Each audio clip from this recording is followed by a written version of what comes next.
Dois ícones da economia no Brasil, para aprofundar esse debate sobre os impactos e desafios da crise do Brasil e do financiamento para o desenvolvimento do Brasil sobre as hostes de um novo projeto nacional de desenvolvimento, ou aprofundamento do projeto de desenvolvimento nesta quadra. Então, para o PCdoB, a nossa escola, a leitura é que esses dois temas se entrelaçam, se articulam, porque, para nós, além do desafio de conhecer e aprofundar a realidade brasileira, principalmente essa crise nesta quadra, também é tirar lições e produzir, aprofundar o estudo teórico e produzir saídas para uma nova sociabilidade. E, para isso, nós estamos constituindo, buscando esforços nos maiores intelectuais, pensadores do nosso país e internacionalmente, para construir essa fase de transição chamada Novo Projeto Nacional de Desenvolvimento, com a nossa perspectiva estratégica de construir o socialismo.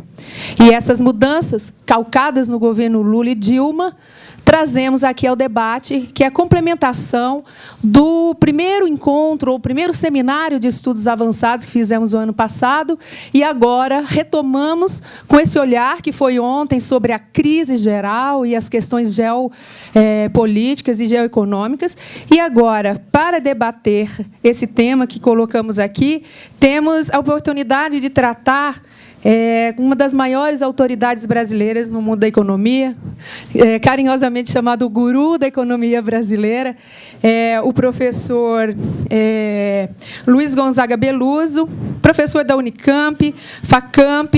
O professor foi já secretário de Política Econômica no governo José Sarney, profundo conhecedor da obra de Marx, que é uma das referências centrais nos nossos estudos da escola. Tem uma característica muito particular, em ano de Copa eu tenho que dizer isso, é um palmeirense, embora aqui a plenária seja, na maioria, corintiana, mas é importante... O professor Beluso é um amigo generoso com o PCdoB, com a nossa escola, autor de várias obras de economia, importantes referências para o campo progressista. Aliás, é uma bibliografia recorrente nessa escola e também para o nosso partido. Bem, professor, eu acho que uma das características muito importantes na sua vida e a dedicação dos seus estudos é ser um conselheiro econômico do governo Lula, ter sido do governo Lula e ser da presidenta Dilma. Então, seja bem-vindo, sinta-se em casa para abordar os impactos e desafios da crise. Por outro lado, para aprofundar e tratar a questão do financiamento e o desenvolvimento do Brasil, conforme esse novo projeto, contamos com um professor da Escola Nacional, formado conosco, Lécio Moraes, que é economista, assessor da liderança do PCdoB na Câmara Federal, um exímio estudioso também da questão do desenvolvimento, contribui com a compreensão dessa questão, inclusive ao que se refere nos marcos do governo Lula e Dilma, e participou recentemente da nossa publicação do partido sobre desenvolvimento e ideias para o novo projeto nacional, em 2010. E, na última Princípios, ele tem um artigo que vem tratando da questão das finanças para o desenvolvimento desse projeto. Então, com certeza, todos que estão aqui já leram a última Princípios, que é o foco do debate desses estudos avançados. Se não leram, vocês têm a hora do almoço aí para ler, que vai ser interessante para os debates da parte da tarde com o Haroldo. Bem, Lécio, para nós, a gente diz assim, não digo bem-vindo, porque você é entendido como um dos nossos. Como diz um bom nordestino, você não está no PCdoB, mas o PCdoB não sai de você, né? Então, é um prazer estar com vocês dois. Eu só queria dar um esclarecimento para vocês e para a mesa, que nós vamos fazer, já está combinado, 2 intervenções de 30 minutos. Vamos começar com o Lécio. Depois nós vamos abrir para 3 companheiros fazerem 2 pessoas fazerem os seus comentários, que é o nosso querido Elias Jabbour, lá do DF, e o Ricardo Moreno, da Bahia. E nós contamos com 2 relatores para sistematizar as principais ideias e depois retornarmos esses trabalhos dessas 3 mesas que nós estamos apresentando no seminário. É o Elias Jabbour e eu, que vou sistematizar também. Então, eu gostaria de iniciar passando... O Lécio prefere falar na mesa, eu acho que não há problema nenhum. E está contigo a bola, Lécio. Muito obrigado, bom dia. Agradeço o convite para falar outra vez para vocês, mas estou mudando de ideia. Não tem problema. Eu vou falar em pé porque dá problemas com a apresentação ali do Data Show. Só esqueci de me apresentar. E depois eu me recordei. Eu me recordei de uma lição informal de oratória que diz que o orador deve sempre falar em pé para ser visto, falar alto para ser ouvido e breve para ser aplaudido. Você muda então. Vou falar sobre a questão do endividamento. Eu fiz uma abordagem aqui um pouco até diferente do que está um pouco nesse artigo da Princípios a que a Cássia se referiu. Vamos começar com algumas conceituações para nivelar e dizer o que entendemos por desenvolvimento, especialmente na periferia, é uma junção de crescimento econômico e também de mudanças de estruturas. Estruturas que vão desde, por exemplo, a relação agricultura, indústria, a questão de qual é a distribuição de renda, como o país se insere na economia internacional, um conjunto desse tipo de estruturas. E o que gera mais problemas nessa estratégia de desenvolvimento é que um dos objetivos dela, além dos outros que mais ou menos é dividido por todos os países, esteja ele no centro ou na periferia, é o fato de que quem está na periferia precisa, além de crescer, mudar estruturas, precisa fazer isso rápido e muito forte, porque um dos objetivos é cobrir o hiato, reduzir o hiato que há num país periférico para aqueles países que estão chamados desenvolvidos, que são os países que estão no centro do sistema capitalista. Então, por isso, porque nós partimos de uma sugestão, de uma condição desfavorável para com aqueles que do centro do sistema. Temos várias dificuldades que, obviamente, vocês conhecem. E a estratégia do desenvolvimento não é um problema econômico, é um problema político e econômico. A estratégia tem que distribuir ganhos internos, a estratégia já coloca como é que ele vai distribuir os ganhos do desenvolvimento, e isso é feito para manter a sustentação política do Estado e especialmente do governo, que está executando uma estratégia. Então, ele não pode... É preciso ser claro, não no discurso, claro que é sempre ambíguo, mas para o governo é claro quem vai ganhar e quem vai perder. Além disso, o governo também tem que reduzir ou enfrentar a hostilidade externa, que isso não é só um problema da periferia. Fica mais forte na periferia por conta dessa defasagem de poder que existe. Não tem como crescer, se desenvolver, sem criar problemas no exterior. Seja por conta, primeiro, de ocupação de mercados, seja por conta, depois, de aumentar o seu poder econômico e geopolítico. Então, necessariamente, sempre há... Obrigado, Barroso. Sempre há essa situação.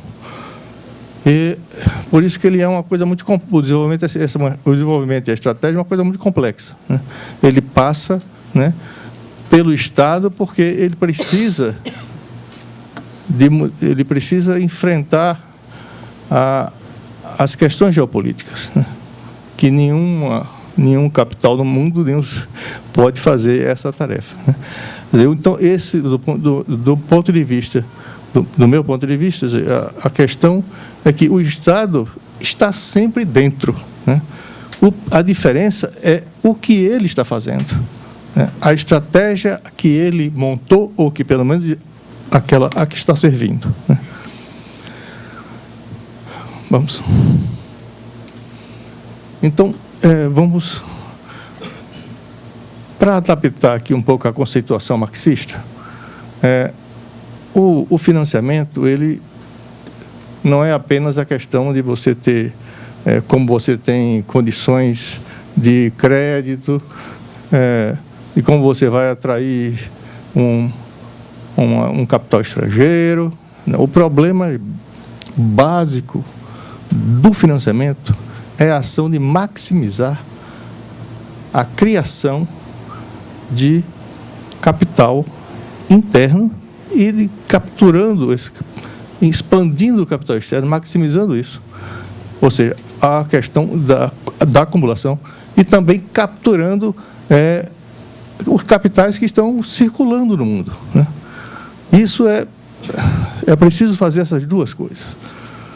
Senão fica ainda mais difícil o país se mover no sistema capitalista internacional se não fizer essa questão. E, nesse caso, ou seja, no nosso caso, com essa estratégia de desenvolvimento que, inclusive, o PCdoB propõe, ele precisa fazer essa ação política e geopolítica. É isso que ele tem que fazer. E com essa... e também a adesão que nós precisamos ter, ou que o governo tem, aqueles que acumulam, aqueles que são os decisores da acumulação capitalista, né, na nossa economia. Traduzindo os capitalistas, vocês sabem. Mas... Agora, para que se entenda, só para esclarecer alguns pontos em relação a esse financiamento do jeito que, naturalmente, eu entendo,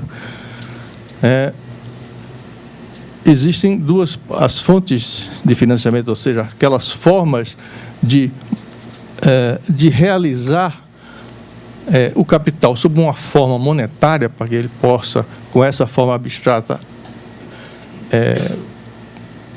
acumular, né? Você pode vender sapatos e comprar uma máquina, né, de fazer café, por exemplo. Por quê? Porque a capacidade, sendo moeda, ele poder fazer as transações, não importa qual tenha sido o processo de captura de mais-valia, né, com os bens as mercadorias que qualquer um produz, as muitas mercadorias. Então, a questão, no setor privado, você tem aquelas... Desculpe. A primeira fonte, tipo de fonte, é aquela em que você transforma em moeda um capital, transforma na moeda nacional, um capital que já preexiste ou que está sendo, ou que ainda está sendo realizado. Vocês estão trocando isso por moeda para propiciar a acumulação seguinte. O que significa a realização desta mais-valia. Nós temos, no ponto de vista, no lado privado, é preciso ter a fonte de autofinanciamento, que é aquela parcela de mais-valia que a própria empresa, né, capturou, não só que produziu, mas que ela conseguiu capturar de volta na realização das mercadorias que produz. E, então, temos o autofinanciamento, o lucro, basicamente, o investimento externo, que ele, quando entra, ele é convertido, né? Ele é convertido em moeda, e do ponto de vista daqui, não importa como ele foi constituído, mas para a gente, do ponto de vista interno, ele é uma fonte já de monetização. ele entra em divisas e imediatamente é emitido reais. E também o Estado, que também é uma fonte de financiamento, seja pelo tributo, porque ele captura uma parte de capital que já existe na economia nacional, ou então o endividamento público, né? Ele emitindo título para pegar moeda e prover a parte de capitais de ampliar a estrutura, a capacidade de aumentar a acumulação. Desculpe, eu estou com um problema aqui de garganta, mas estou tentando sobreviver. Então, a segunda parte, um pouco mais estranha, é quando as fontes constituem poupança futura em moeda, né? Que pode ser feito pelos bancos, por conta do multiplicador bancário, a cada empréstimo que o banco faz, ele cria um depósito para ele. Então, ele cria primeiro um ativo e depois cria um passivo para ele. E isso aí pode ser multiplicado por muitas vezes.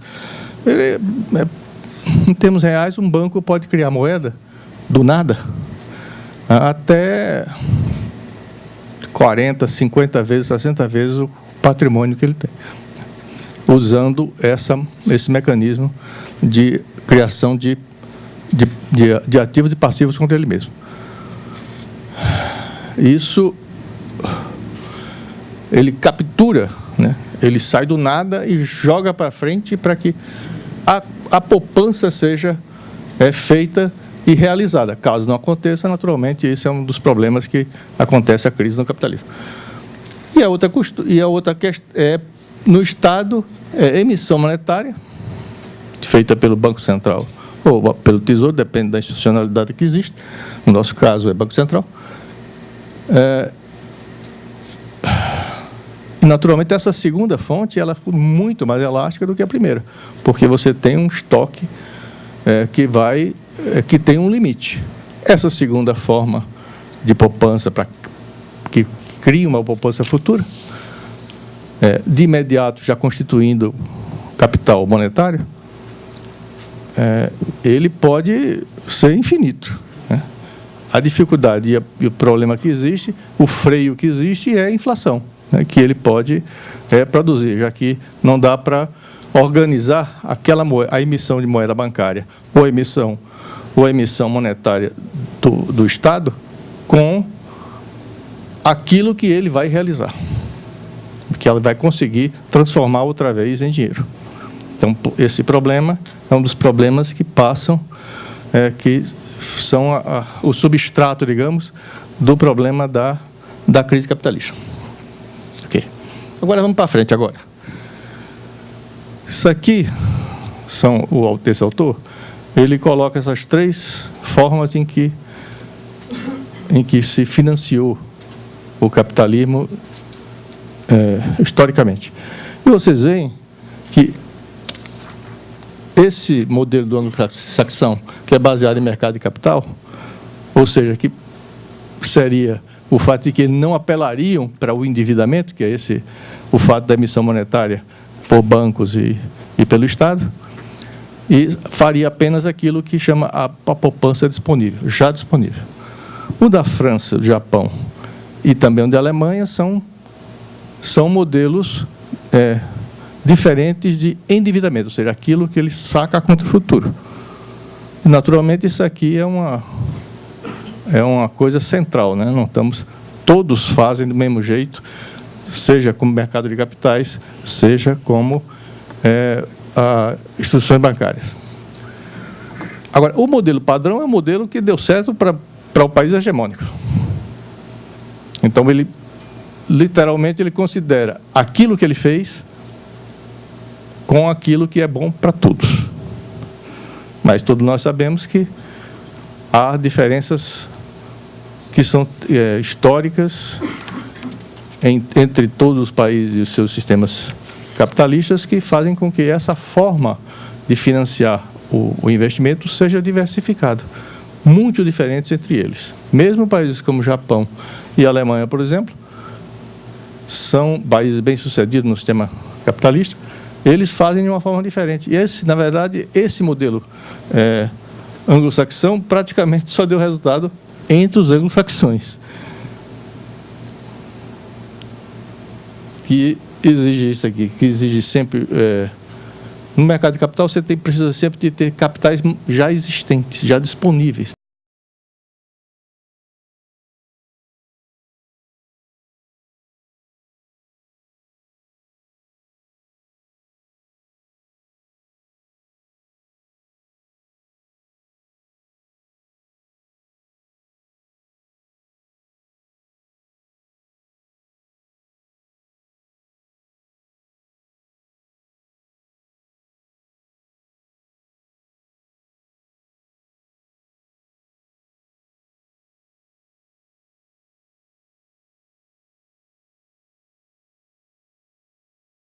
Processos de substituição de importação que são muito claramente definidos entre aquele que foi de pós-guerra até a crise a partir de 59 e um outro processo que começou, digamos, a partir de 67 e se estendeu até a quebra em 79 e 82, né? Quer dizer, o problema disso aí é que todas essas duas estratégias, uma coisa meio, é que elas foram iniciadas com o modelo padrão. Então, por isso, o que se conseguiu, por exemplo, de institucionalidade, tanto nesse período que vai do pós-guerra até 59, como o segundo período que foi feito sob a ditadura, as primeiras institucionalidades que eles fizeram foi criar o BNDES, o BNDE, né, naquele tempo, antes de acrescentar o S a ele. Isso foi em 52 e foi resultado de uma comissão mista Brasil-Estados Unidos, que da parte do Brasil foi chefiada pelo Roberto Campos, em que eles fizeram ali, construíram pela primeira vez o início do desenvolvimento. Em 60, a segunda começou em 64 pela instituição do Banco Central. Então, todos esses dois são instituições que estão muito relacionadas ao mercado de capital, embora o Banco Central atue também, obviamente, no setor bancário. A questão é que, à medida que o desenvolvimento vai perdendo o dinamismo,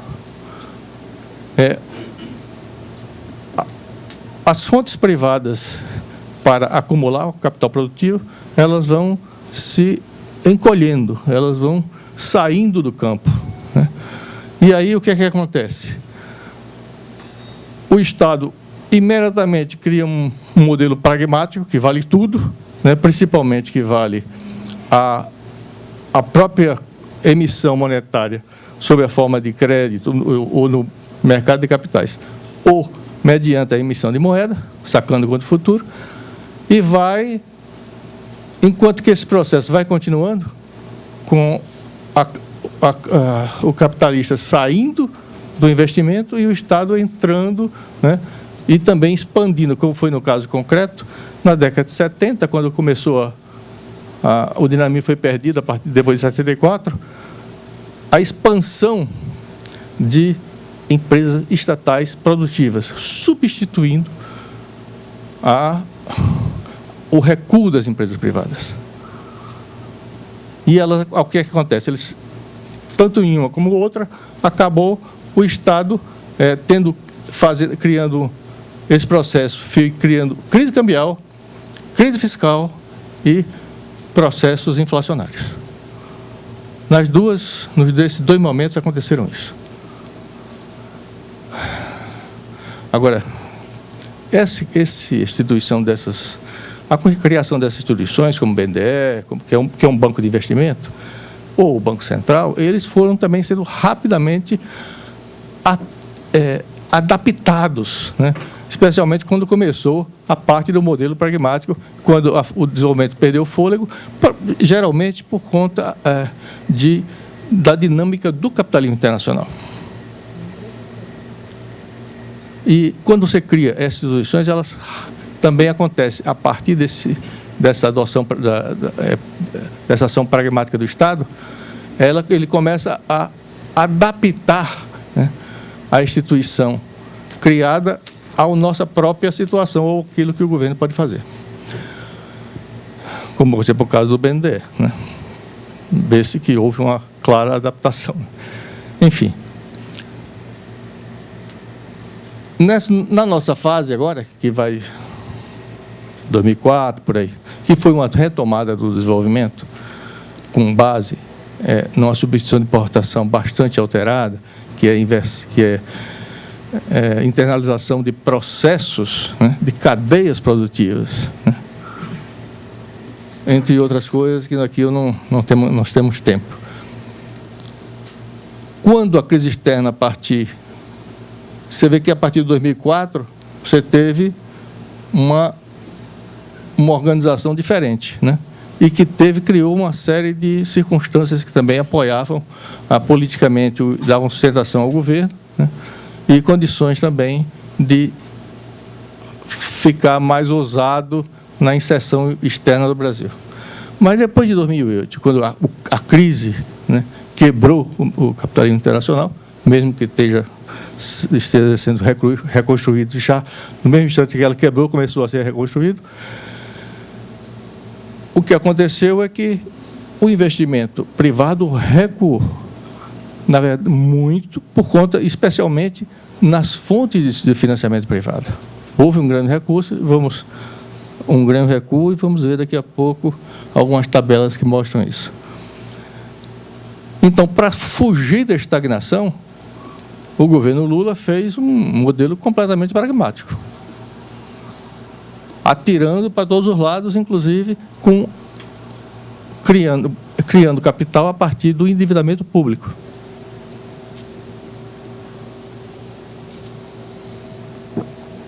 E uma emissão de uma forma diferente, porque ele fez emitindo títulos da dívida. Isso aconteceu, por exemplo, no BNDES. O BNDES recebeu até hoje, e a partir da primeira vez, que foi em 2008, 300 bilhões de títulos do governo para proporcionar a base, a fundamentação do BNDES para fazer empréstimos, né? Ele também fez 12 bilhões para a Caixa esse ano 2013, e mais 2 outros de 15 bilhões para outros fundos. Então, ele passou a emitir esse tipo de... Então, o que aconteceu, o que está acontecendo agora parece muito com o que já aconteceu no final da década de 70 e no final da década de 50. Né? Vamos? Já passamos? Ok. Então, aqui nós temos o que está acontecendo nas fontes privadas e nas fontes públicas. Olha a composição. Isso aqui é em porcentagem do PIB, e ela está somada, ela está crescendo uma sobre outra, certo? Os fluxos são um sobre o outro, para dar um total lá em cima dessas fontes públicas e privadas. Isso aqui a soma disso aqui é a taxa de investimento ou a formação bruta de capital fixo. Então, para cobrir esse investimento, as fontes privadas entravam com 9%, e o Estado com 6,5%, não é isso? Posso nem reclamar da falta de clareza, porque foi eu mesmo que fiz.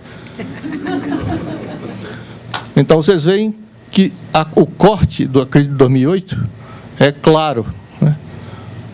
Como as fontes privadas cresceram e depois elas caíram e vêm se mantendo uma posição sempre inferior à que vigia antes da crise de 2008. E vocês veem as fontes públicas crescendo. Hoje, já há mais financiamento público do investimento do que do financiamento privado. Nesse aqui, financiamento privado, entra mercado de capitais, ou seja, a emissão de ações, a emissão de debêntures, e além, naturalmente, do autofinanciamento. Então, aqui, ele inverteu, né, no processo, foi invertido a quantidade de emissão, né, para converter capitais em moeda nacional e assim propiciar o desenvolvimento. Vamos seguir em frente? Aqui vamos fazer nós estamos pegando aquela parte do que é o investimento para a acumulação privada, para criar capitais privados. De onde é que saem essas fontes? Essas fontes que são as fontes de conversão em moeda, para poder realizar-se o investimento. Então, aqui vocês têm... Isso aqui é só... O que vimos anteriormente era a formação bruta de capital fixa de todas as fontes. Aqui nós só estamos com as privadas. Então, aqui também ela está superposta uma sobre a outra, para mostrar a diferença. Aqui as fontes privadas, vocês veem que elas se mantêm... elas se mantêm mais ou menos estabilizadas, embora crescendo em forma absoluta, porque isso aqui está em porcentagem do PIB, e o PIB foi crescendo. E depois de 2008 se vê uma quebra muito evidente. O recuo do financiamento à acumulação privada por conta da crise externa e outros fatores que vamos ver adiante. Então, isso é um problema que, claramente, o governo está compensando a retração em financiamento privado. Veja, isso aqui... Ai, como é isso? Isso aqui, você veja que, no total, ele estabilizou desde 2013. Mas por quê? Porque o financiamento público cresceu muito, certo? Ele teve muito abaixo, aqui, de 9%, do 15% que foi o privado, 9,8% veio do financiamento do Estado, BNDES e outras fontes. E aqui o investimento público, autofinanciamento do mercado de capital privado, veio com 6,%. Esse foi o baque de 2009 que zerou o nosso crescimento naquele ano. Então, isso aqui, né, é uma mostra que nós estamos repetindo o passado, mas também há muita diferença, como vem em seguida. Vejam só, aqui é aquele mesmo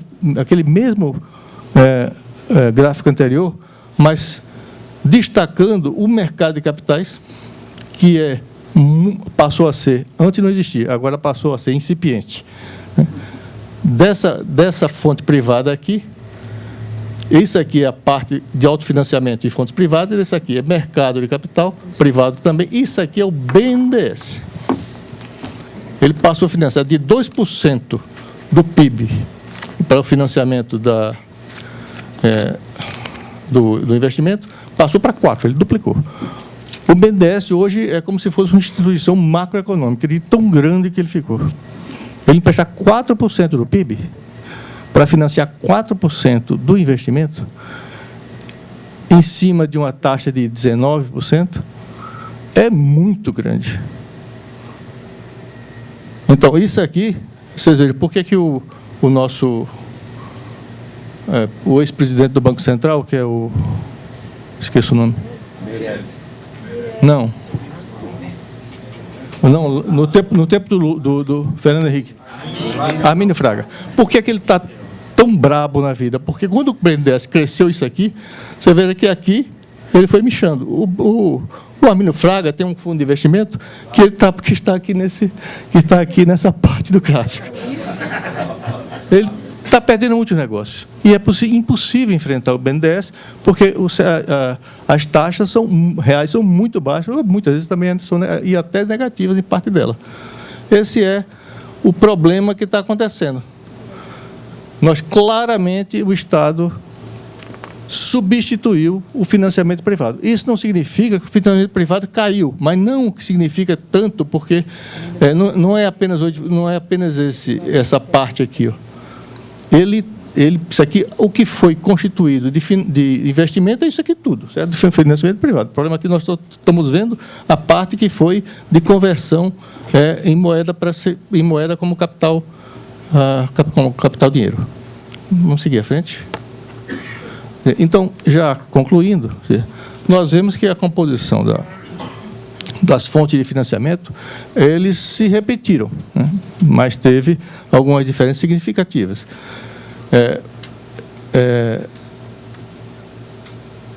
Esses dois tal, e o financiamento público e o dirigimento estatal tornou-se realmente dominante.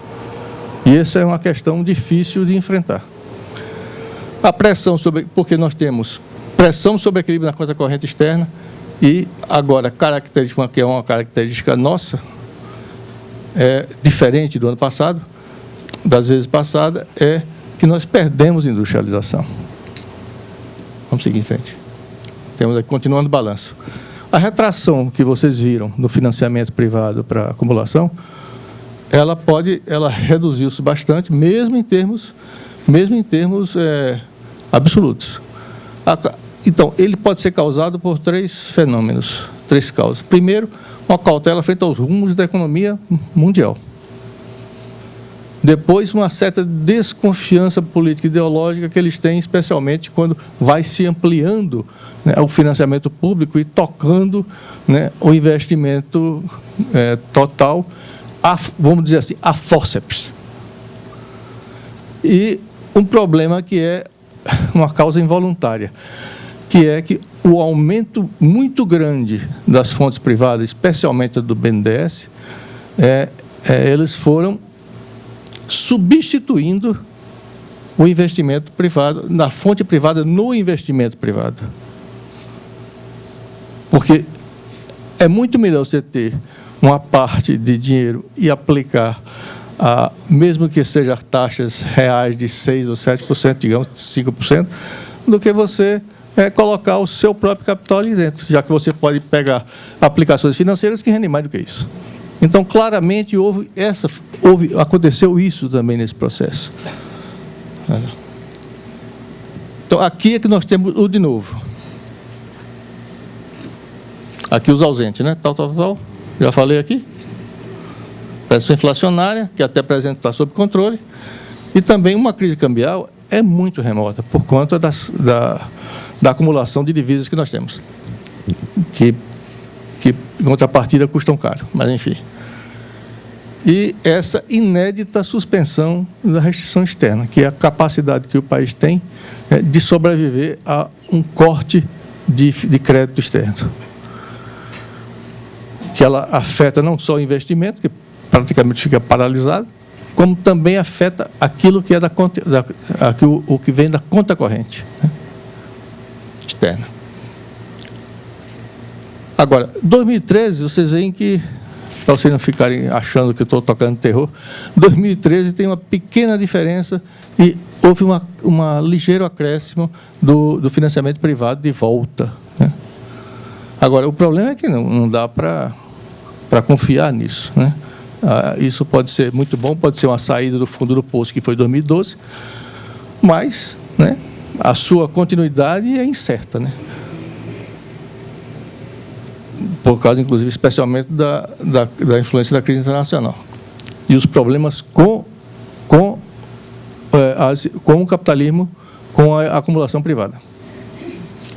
Agora nós temos crédito inexistente, crédito bancário continua sem existir. O mercado de capitais passou a existir, a partir das grandes reformas institucionais feitas pelo neoliberalismo, mas ele é muito incipiente, como você viu que era só aquela laminha no final ali da fonte para investimento. E mesmo com o gigantismo do BNDES, que é uma coisa inacreditável, ele ainda continua insuficiente. Por quê? Porque ele, em vez de acrescer, uma parte do que está sendo feito é simplesmente substituir. Então, é esse que nós temos, um modelo que continua em xeque, né? Nós vamos, com a continuidade, repetir as duas experiências do passado, né? Ou vamos conseguir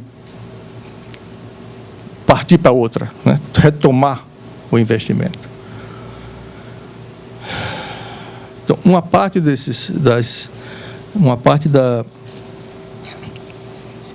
da ação do governo em 2012 e 2013, que ainda não surtiu todos os efeitos que são desejáveis, ele também, eu acredito que foi uma certa retomada do problema fundamental, que é conseguir que a classe capitalista ou investimento privado continue aderindo à política do governo. Se isso não acontecer, se permanecer esse descolamento, que aconteceu a partir de 2010, né, nós estamos numa situação que será impossível sustentar não só o desenvolvimento, como sustentar no governo, né, a Dilma.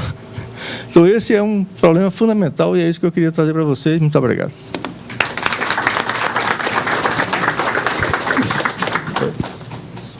Eu levo...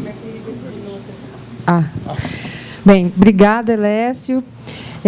Eu gostaria, ao convidar o professor Beluso para fazer uso dos seus 30 minutos, de dizer que está sendo complementado entre os nossos comentaristas o nosso querido Dilermano Tony, e também chamar a atenção para que todos, no intervalo após a intervenção do professor Beluso, coloquem os seus nomes nas listas, identificando os seus núcleos de pesquisa, porque à tarde nós vamos nos separar. Esse é um apelo aqui da direção da escola, e eu conto com vocês aí no intervalo para concluir quem não colocou ainda. Então, professor, agora...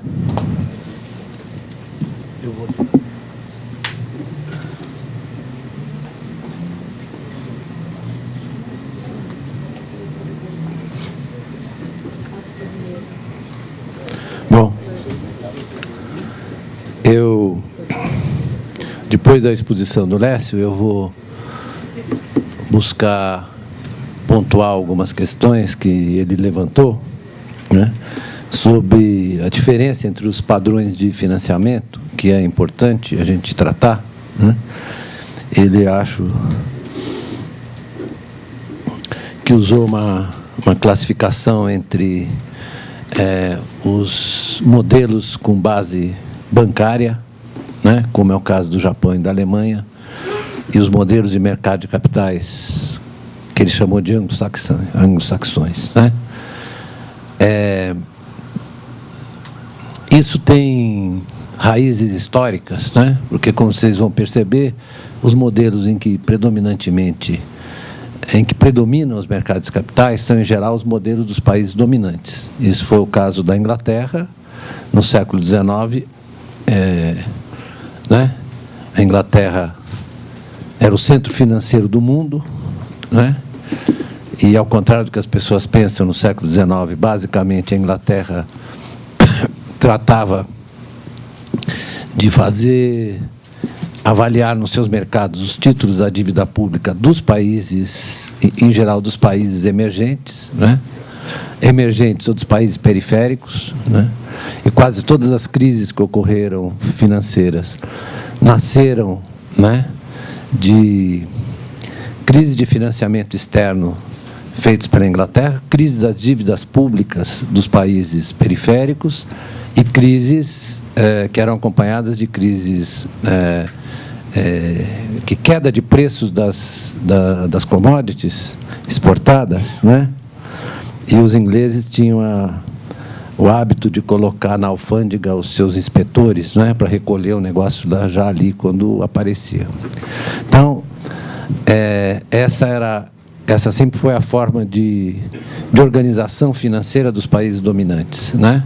Já os países de industrialização tardia, como é o caso da Alemanha, do Japão, depois eu vou falar do terceiro time dessa onda, né? E o Lécio levantou a questão do financiamento público, né? E eu vou citar no terceiro time, vou incluir a Coreia, o Taiwan e agora a China, né? Que tem modelos de financiamento muito centrado nos seus sistemas financeiros públicos, nos seus bancos públicos, né? No caso da China, o Banco de Desenvolvimento da China tem uma importância enorme, né? Cadê o Jabur aí? Saiu, né? O Elias Jabur saiu, na hora que eu estou falando da China, ele sai. Não. Então, não é isso? Mas vamos falar antes da Coreia, do Japão, né? Que tem o Japão abriu abriu a sua economia para o movimento de capitais, ele abriu no final dos anos 80, por pressão americana, né?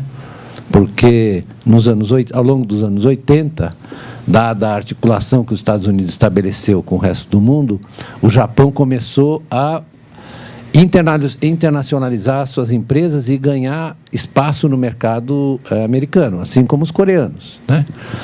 Alguém antes dos anos 70 conhecia a Samsung ou a LG? Ninguém sabia que era. Então, o que eles montaram? Eles montaram, a seu modo, um estilo de capitalismo financeiro, né? Que, na verdade, se apoiava na existência de grandes empresas que iam competir no mercado internacional, né?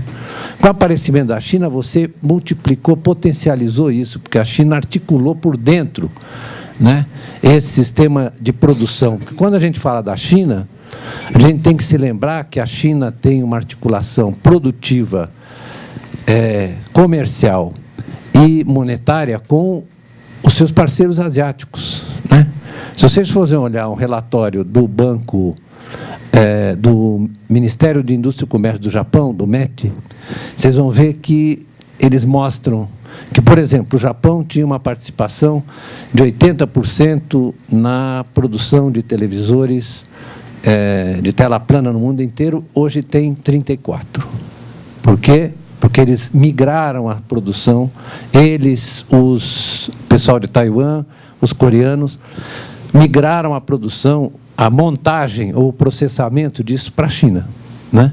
Então, você montou um sistema em que o processamento das exportações chinesas é feito na China e, na verdade, a demanda de peças componentes é gerada da China para o resto da Ásia, né?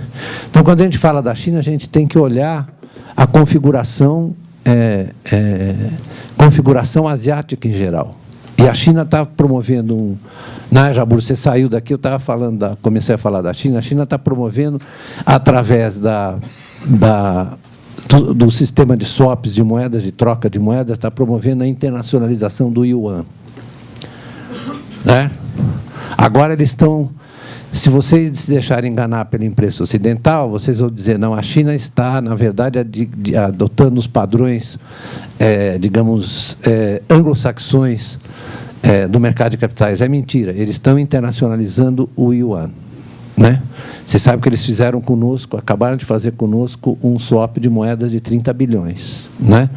No contexto dos BRICS, além de termos criado um fundo de estabilização de 100 bi, que, na verdade, não está incluído nas nossas reservas, mas que nós podemos usar como mecanismo de segurança. É isso? Por isso é que, Lécio, o pessoal chia e bota a gente nos mais frágeis, mas nós não somos os mais frágeis. Nós temos, ademais de 300 e... Eles usaram um pouquinho das reservas, estamos com 359 bi de reservas. Pela primeira vez nós temos esse colchão, não é? E temos esse recurso do fundo que ninguém fala, né? Porque a imprensa brasileira se especializou na tarefa de desinformar, né? Eles se especializaram na tarefa de desinformar. Se você lê um jornal brasileiro, você não fica sabendo de nada, você tem que recorrer ao Guardian, tem que recorrer a outros órgãos de informação, né? Vou dar um exemplo agora. No caso dessa turbulência com a moeda brasileira, que foi uma turbulência até benéfica, porque nós precisamos desvalorizar um pouquinho, né? Depois eu vou falar um pouco sobre essa questão. Eu vou encerrar com essa questão da indústria, do câmbio e das políticas industriais, e falar um pouco do BNDES. Nessa turbulência, eles nos informaram que a Bolsa Americana perdeu 3 trilhões de dólares de valor. Isso é capital fictício, como dizia o Marx, né? Quer dizer, isso é a avaliação do estoque de riqueza que está já existente, que está sendo negociado e circulando por ali, né? A gente precisa distinguir entre o que é criação de crédito novo, né, para o investimento. Eu vou dar um exemplo para vocês como a coisa está. Aquele economista Lawrence Summers, né, que foi um dos responsáveis pela liberalização financeira nos Estados Unidos, em 99, né, que o seu Clinton, democrata, votou esse negócio que, na verdade, deu alento às formas de mobilização de recursos que acabaram na crise de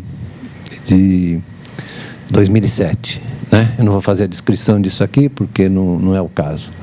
Mas Lawrence Summers disse o seguinte: nós temos uma perspectiva de longa estagnação na economia americana. Ele está partindo do quê? Está partindo do fato de que, a despeito das injeções de liquidez secular, estagnação secular. Tenho sempre aqui o Barroso que me corrige, né? Hein, Barroso?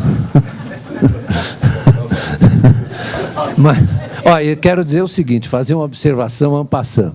Nunca digam que eu sou guru de nada, porque esse negócio de guru é uma coisa que não combina com minha perspectiva materialista. Não combina. Eu não gosto de ser guru de nada, né? E a minha perspectiva materialista no sentido mais profundo do nosso inspirador Karl Marx, né? Que ele não se compadecia do materialismo vulgar, né? Alguns enciclopedistas franceses que tinham isso. Mas eu estava falando do fato de que a injeção de liquidez, não é isso, Lécio? Ela, na verdade, movimentou o preço dos ativos de novo. Os imóveis que estavam deprimidos, em média, nos Estados Unidos, eles se valorizaram em termos reais 14% nos últimos tempos, sendo que em alguns estados era 31%, 30%. Então, a gente precisa distinguir, né? Os bancos não emprestavam de maneira significativa a mais, nem para as famílias, nem para as empresas, porque as empresas estão carregadas de caixa. Elas estão sobrecarregadas, estão cheias de caixa. Mas o que elas fazem? Elas fazem movimentos de carteira, né? Então, elas vão atrás das moedas, por exemplo, que dá para fazer arbitragem, né, pelo diferencial. Quanto é que está a taxa de juros básica nos Estados Unidos? Próxima de 0,25, não é isso? Aqui, quanto está? 10, né? Então, o sujeito vai fazer a arbitragem, né? Esperando que, além do diferencial de juros, da diferença, ele ganhe com a valorização da moeda, né? O que eles ficaram nervosos com a presidenta Dilma? É que ela começou a baixar os juros, né? Quer dizer, não é que o diferencial desapareceu, mas ele diminuiu, não muito expressivamente, e também ela começou a forçar a intervenção do Banco Central para desvalorizar um pouco a moeda sem que tivesse impacto sobre a inflação, né? Porque nós estamos nessa armadilha, né? Então, os caras ficaram nervosos. Eu vou contar uma história para vocês que é uma história inacreditável, mas que dá bem a natureza dos mercados financeiros quando você tem essa situação de alta incerteza, né?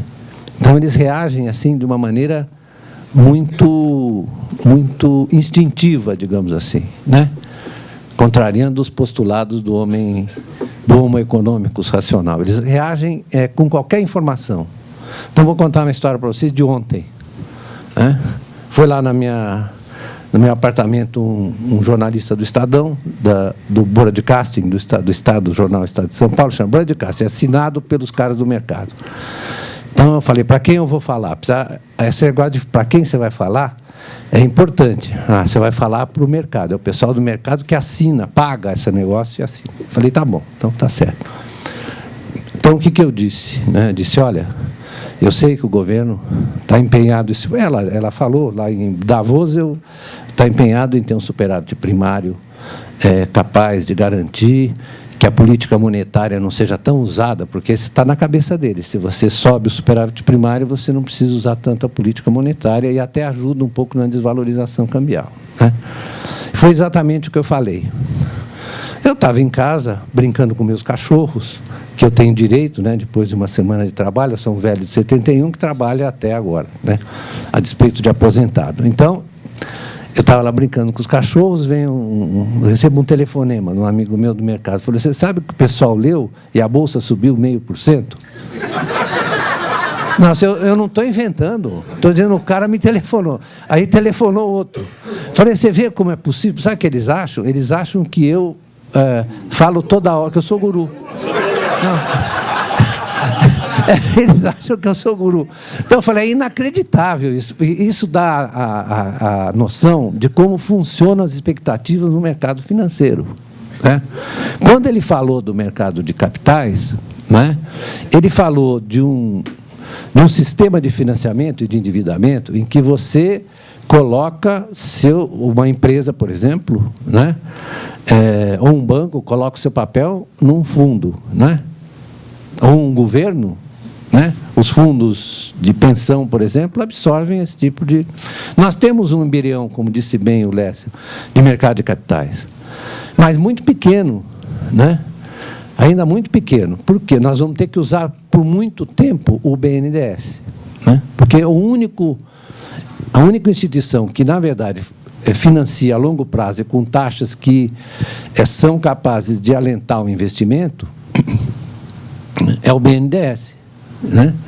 Então, o BNDES financia você há 10 anos, com uma taxa muito favorecida, né? O Jabbour sabe que o Banco de Desenvolvimento da China, para alguns, por exemplo, no programa de fabricação de painéis de solares, eles financiam as empresas que começam a pagar só no momento que o investimento matura. Não é isso, Elias? É só depois do investimento matura. Então, evidentemente, né, nesse caso, né, os chineses têm clareza. Eu vou falar um pouco depois sobre a questão da indústria, né? Então, eu diria o seguinte, que diante dessas defesas e diante dessa capacidade que eu espero que o governo tenha de na verdade, melhorar a sua interlocução. O que é interlocução com o setor privado? Não é nada de chamar o empresário para sentar na mesa e conversar. É, na verdade, transmitir corretamente aquilo que o governo pretende fazer, né? Então, o que houve nesses anos todos foi uma dificuldade de você transmitir isso, essa política do governo, para o setor privado, porque fica todo mundo brigando com o governo, por causa do superávit primário, e nós somos o único país emergente que tem superávit primário. É 1,9? É 1,9. Muito bem, mas é o único país que tem superávit primário. Qual é o outro que tem? Então, misturar a gente com a Índia, por exemplo, não dá certo. Por quê? Porque a Índia tem déficit em conta corrente e tem déficit primário grande, né? Nós temos déficit em conta corrente, né? E esse déficit em conta corrente desse ano foi espantosamente alto, não é isso? Foi o maior de todos os tempos e, na verdade, o investimento direto estrangeiro, que foi de 64 bi, não deu para cobrir o déficit de investimento direto. Nós tivemos, apesar de tudo, nós tivemos uma entrada de investimento de portfólio, né, bastante importante para cobrir a diferença, e usamos um pedacinho das reservas, né, usamos um pouquinho das reservas.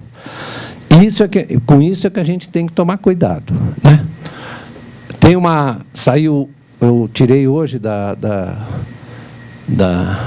do computador um texto do IED, que está aqui, muito bem feito, né, que trata da situação externa da economia brasileira.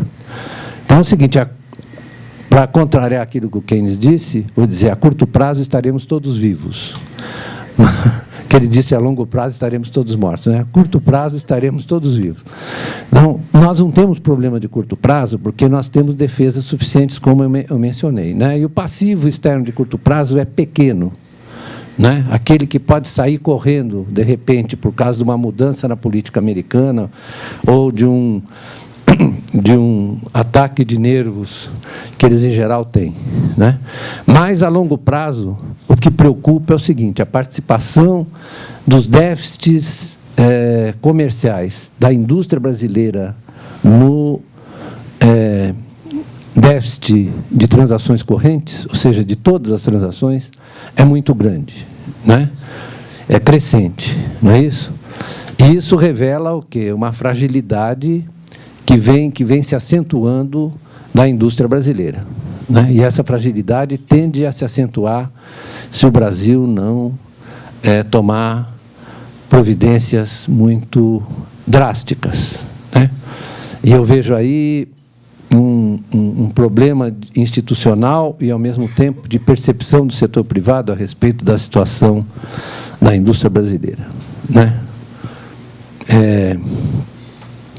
nós, na verdade, eu vou fazer um pouco um recuo no tempo, não vou amolar vocês